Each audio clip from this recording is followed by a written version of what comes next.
You want to cut through the noise and get the real story fast. That's what we're about. Today, we're diving deep into Planet Labs, ticker PL. Think of them as having their own massive, constantly updating digital photo album of the entire Earth. Exactly. And you, our listener, sent in your research, all those articles that start research document. Right. So we're going to pull out the essential insights, see if Planet Labs really stands up as a potential investment. Okay, so here's the plan. We'll break it down. Yeah. First part, business understanding. What exactly makes them tick? Yeah, get a feel for the core business. Then we'll look closely at management. Who's running the show? Recent changes. Important stuff. Leadership matters. And finally, financial health. Got to look at the number. Absolutely. Then, in the second half, we'll tackle market sentiment. Well. What's the buzz? Ownership structure. Who actually owns the company? Right. Dig into the risks, the potential bumps in the road, in risk assessment. And then, pull it all together. Conclusion. We're aiming for those aha moments, but without, drowning you in data. Okay, let's unpack this then. Planet Labs' core idea. It's pretty powerful, right? Daily imagery of the whole planet. It really is. Imagine having a continuously updated, sort of prioritized look at changes happening everywhere. That kind of data, it has huge potential, so many sectors. And that's the core question for us today, isn't it? Our mission for this deep dive. Can Planet Labs translate that amazing tech capability that, constant eye in the sky into lasting profit? Yeah. And a strong competitive position? Yeah. From a value investing angle, can they build a really solid business on this groundbreaking technology? All right, chapter 1. Business understanding. So lay it out for us. In simple terms, what does Planet Labs actually do? Okay. So at their core, they're imaging the entire Earth's landmass every single day. Every day. Wow. Yep. The goal is monitoring changes, identifying global trends. Yeah. Basically, keeping a constant pulse on the planet. And they do this with what they call agile aerospace. What's agile about it? Well, think of it like how a tech startup pushes out software updates really fast. Yeah. They apply that same idea to building satellites. Okay. It's their method for design, manufacturing, operating their fleet. Small CubeSats, mostly. They get the Doves doing that daily global scan. Then SkySats for higher resolution when you need to zoom in. And Pelican is coming soon, even more capable. And they have a lot of these. Oh, yeah. Over 200 active satellites. It's actually the largest Earth observation fleet in the world. That daily global coverage, that sounds like a huge difference from the old way of doing things. What's the key advantage there? Yeah, traditionally getting satellite pics meant, asking a specific satellite to look at a specific place. Could take time. Wasn't immediate. Right. Planet's continuous daily capture gives you near real-time data. It's a massive leap for things like agriculture tracking crops across continents, or disaster response getting info fast, defense, intelligence. They all benefit. Plus, just by collecting this stuff constantly, they're building this incredible historical record, an archive of the planet changing over time. Super valuable. Now, they're set up as a public benefit corporation, a PBC. How does that affect things for the company, for investors? Right, the PBC structure. It means Planet Labs has this legally defined dual mission. Dual mission? Yeah. They have to think about shareholder value, obviously, but also their public benefit goal, which is stated as helping create a more sustainable, secure, and prosperous world. So that could influence their decisions. Absolutely. It might lead them to prioritize projects with a strong positive impact alongside making money. For investors focused on ESG, environmental, social, governance, there's probably a big plus. But for a value investor? Well, you'd want to make sure that dual focus doesn't, take away from the fundamental drive for long-term profitability. It's a balancing act. Okay, let's dive into their products. Sounds like it's more than just the raw images. Oh, definitely. They built out a whole ecosystem. You've got planet monitoring. That's the core daily scan from the Doves. Right. Broad overview. Then planet tasking using SkySat. And soon Pelican, for really high resolution, targeted images. Like zoom right in on a specific site. Got it. They have analytic feeds using machine learning. Right. Basically, AI finding objects or features in the images automatically. Smart. Planetary variables, those are scientific measurements derived from the data, like soil moisture. Planet base maps provide these consistent daily image mosaics, and more. It's all integrated through their Planet Insights platform. That even pulls in data from Sentinel Hub. And looking ahead. Yeah, the future stuff includes Pelican satellites. They'll have AI on board for faster processing. And Tanager, which is for hyperspectral imaging. Think super detailed spectral analysis. So they're definitely moving beyond just like selling the pictures. Exactly. The whole strategy seems to be shifting from just providing raw imagery to becoming a solutions provider. Actionable intelligence. That Planet Insights platform, the focus on AI analytics, that's key. They want to offer more value per customer, make their services indispensable, really embed themselves in workflows. So like moving from selling flour and eggs to selling the whole cake. That's a great analogy. Yeah. Fully prepared meals instead of just ingredients. Higher value, more stickiness. All right. Makes sense. Let's move on then. Chapter 2, Management Evaluation. Who are the key people steering the ship at Planet Labs? Okay, leadership. Well, you've still got the co-founders right at the top.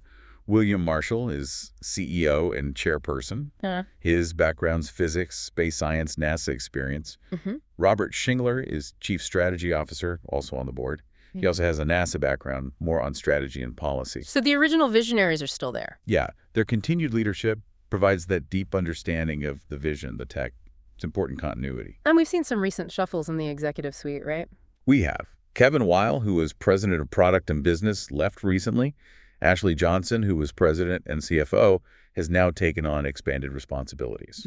Consolidation. What does that suggest? Could suggest, a stronger focus on financial discipline, getting those numbers right as they push for profitability. Weil is staying on as an advisor, though. Okay. And they also brought in some new faces. Troy Tillman as Chief Product Officer, James Mason as Chief Space Officer, bringing in fresh expertise in key areas. What about the board of directors? Who's providing oversight? Good mix on the board. Independent directors, relevant industry folks. Carl Bass, former Autodesk CEO, is the lead independent director. Okay. Ida Brennan chairs the audit committee, strong finance background, tech CFO experience. You've also got people like Niccolo De Masi, Vijay Gade from Twitter. Right. J. Heidi Rosen, Kristen Robinson, bringing a VC and HR experience. A pretty solid lineup. And there were a couple of really interesting recent additions, too, weren't there? What does that signal? Exactly. Susan Wojcicki, former CEO of YouTube. Wow, big name. Huge experience in scaling tech platforms, user engagement. And General John J. Raymond, former head of the U.S. Space Force. Space Force. Okay, that's significant. Definitely. These additions really seem to point towards Planet's strategic priorities. Leveraging the platform for wider use, like Wojcicki's experience, and deepening ties in defense and government, like General Raymond's expertise. Makes sense. Okay, Chapter 3, Financial Health. Let's dig into the numbers. How's the revenue looking? Well, they hit record revenue for the full fiscal year 2025. Oh. $244.4 million. That's up 11% year over year. Okay, 11% growth. Not bad. But worth noting, growth in the last quarter, Q4 FY25, was slower, only 5%. Okay. What about the quality of that revenue? That's actually a strong point, really high quality. 97% of their annual contract value, or ACV, in Q4 was recurring. 97% recurring. That's solid. Yeah, it indicates a stable, predictable base. They also grew their customer count to 976 by the end of Q4, saw good growth in defense and intelligence, over 20%, and civil government, about 15% during the full fiscal year. That recurring revenue sounds good. What about visibility into future revenue? Okay, this is where it gets really interesting, potentially very positive. Their backlog. Yeah. It just surged massively. Oh, yeah. How much? Up to $498.5 million. That's a 115% jump from the previous quarter. Whoa, 115%. Yeah. And remaining performance obligations, RPOs, also shot up. $407.5 million, up 179% quarter over quarter. That's enormous growth in contracted business. What drove that? Mostly two big deals, that SKY Perfect JSAT Pilkin contract we mentioned earlier, right, and a big contract with the National Geospatial Intelligence Agency, the NGA, the Luno B IDIQ contract. Okay, so if they've got almost $500 million in backlog, why was recent revenue growth only 5%? Seems counterintuitive. It does, but it comes down to revenue recognition rules. Especially for these big multi-year contracts. Accounting. Yeah, basically. The total value of a huge deal like JSAT gets recognized as revenue over the life of the contract, not all at once when it's signed. Got it. So the cash might not flow evenly, and the reported revenue smooths out over time. Exactly. So even though the contract's in the bag, the impact on the quarterly revenue number is phased in. But that massive backlog, that's a really key indicator for future revenue streams. Very positive sign. Okay, all right. Let's talk profitability then. Are they actually making money yet? On a GAAP basis that's generally accepted. Accounting principles, no, not yet. Still losing money? Yeah, reported a net loss of $123.2 million for fiscal year 25. But that is an improvement compared to the loss in FY24. So moving in the right direction, at least. Seems like it. And there are other positive signs on the profitability front. Gross margin improved 57% for the full year, even better at 62% in Q4. Okay, higher margins are good. And, importantly, they actually hit positive adjusted EBITDA in Q4, $2.4 million.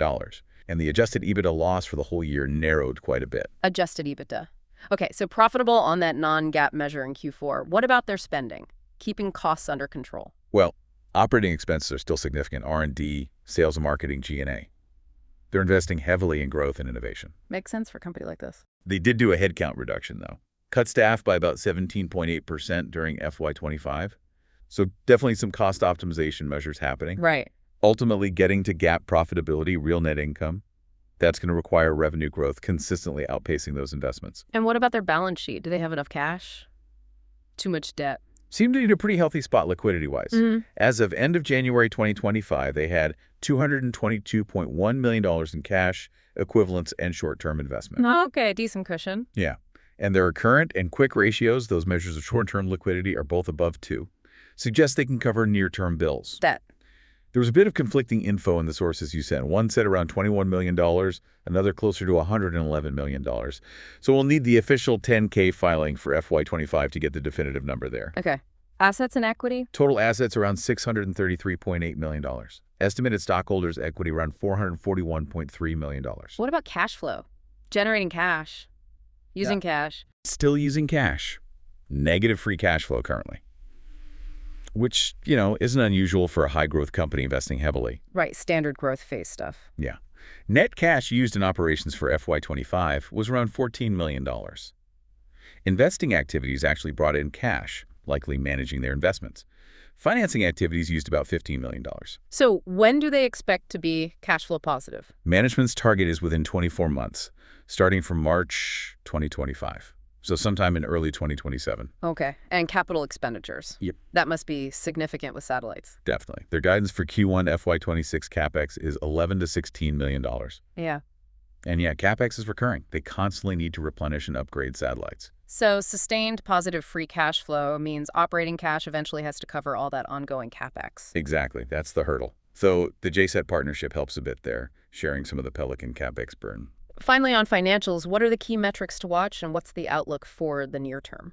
Key things we mentioned, that big backlog, $498.5 million, and the RPOs, $407.5 million.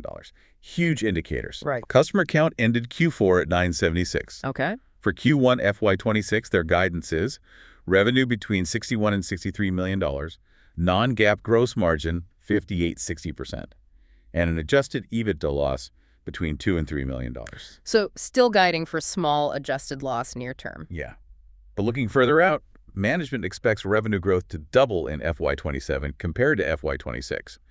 And they're really emphasizing AI as a strategic focus. Doubling revenue growth. Ambitious. Okay, that gives us a really solid picture of the business, the management, the financial. Yeah, it covers the first half. When we come back for the second half, we'll hit market sentiment, ownership, and those crucial risks. Stay with us. And hey, if you're finding this deep dive helpful, give us a like.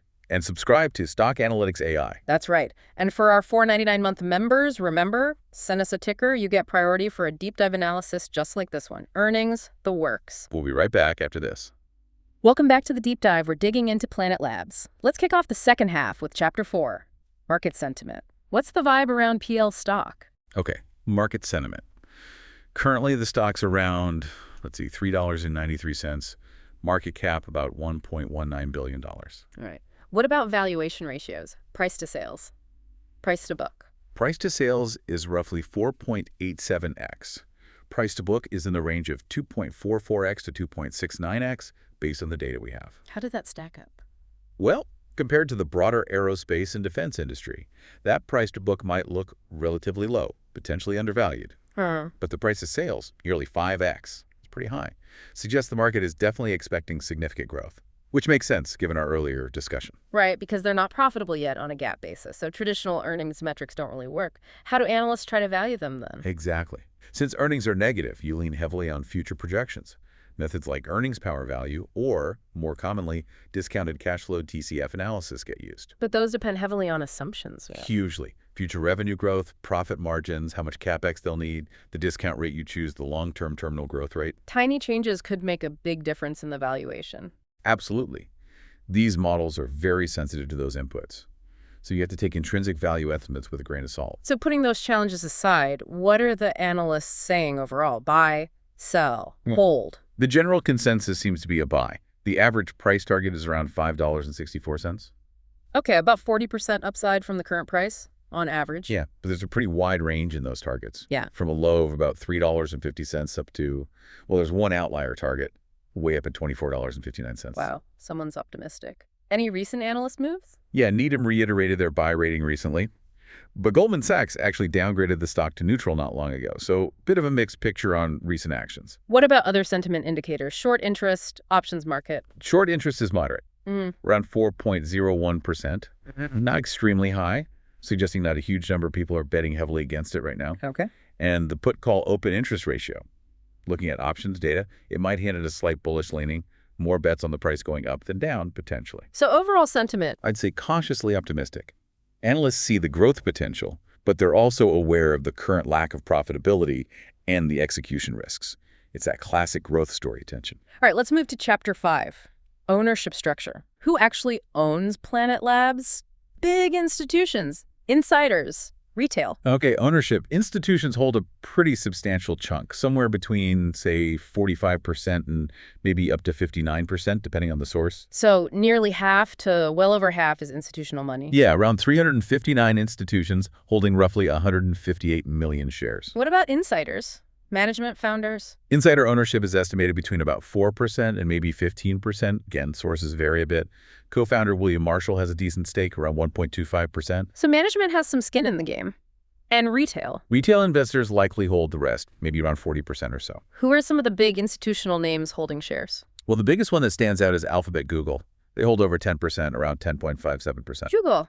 Interesting. What does that signify? Could be seen as a big vote of confidence in the tech, the potential, maybe potential partnerships down the line. But also concentration risk. Exactly. If Google decides to sell a large chunk, that could definitely impact the stock price. It's something to be aware of. Who else? Any other big players? Yeah, the usual suspects are there. BlackRock holds around 5.6, 5.8%. Vanguard, 5.3, 5.7%. State Street, about 2.7%. Canada Pension Plan, roughly 2.6%. Capricorn Investment Group, around 2.4%. Draper Fisher Jurvetson is also listed, though their stake might have decreased. Okay, so a mix of big index funds, pension funds, and venture capital legacy holders. Seems fairly typical for a D-space tech company. Pretty much, yeah. Significant institutional backing, but also a large retail presence and that noteworthy Alphabet stake. Okay, let's get into the risks. Chapter 6, risk assessment. What are the key challenges, the potential downsides investors need to consider? Right, risks. We can break them down. First, financial and operational vulnerabilities. Like the fact they're still losing money. Exactly. That history of net losses. Yeah. The ongoing cash burn. Even though it's improving, it's still a risk until they reach sustained profitability and positive free cash flow. And operational risks. Launching satellites sounds risky. It is. They depend completely on successfully deploying, operating, maintaining those satellites. Launch failures happen. Satellites can malfunction or degrade faster than expected. Some only last 3 to 5 years. Ground systems can fail. Space debris is a growing concern. The FCC even put conditions on their Pelican license related to debris. So constant upkeep and replacement needed? Yep, which leads to the need for continuous, significant R&D and CapEx. They have to keep enhancing the constellation, keep up with tech. That dynamic between the CapEx cycle and generating free cash flow is absolutely critical. Operating cash has to eventually cover those ongoing investments. Makes sense. What about competition and technology risks? Is it a crowded space? Very crowded, intense competition. You've got established giants like Maxar, Airbus, specialized players like BlackSky. Lots of new space startups jumping in, even alternative tech like planes or drones for some uses. And free data sources? Yeah, government programs like Landsat, Copernicus offer free or low-cost data.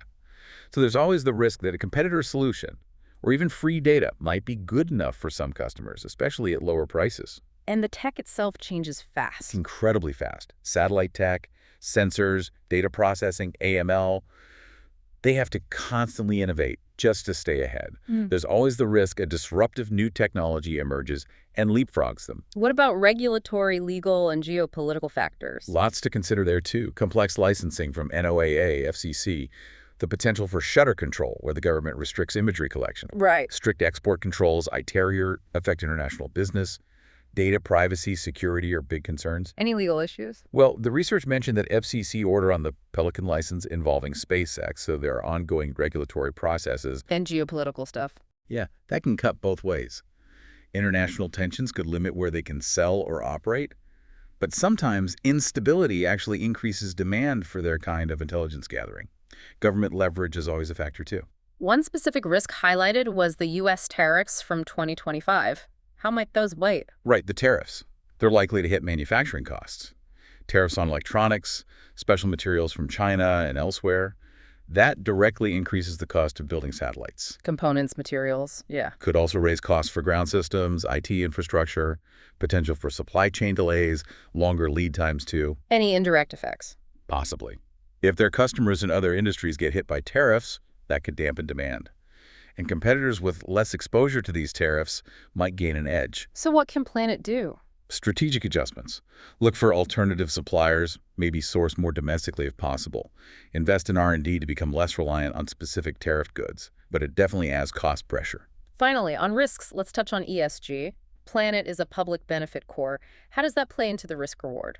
Yeah, the PBC status is key. It formally commits them to that dual-purpose shareholder value and public benefit. Which can be positive. Absolutely. Their core business Earth observation inherently has positive environmental impacts, monitoring deforestation, climate change, water, sustainable ag, disasters.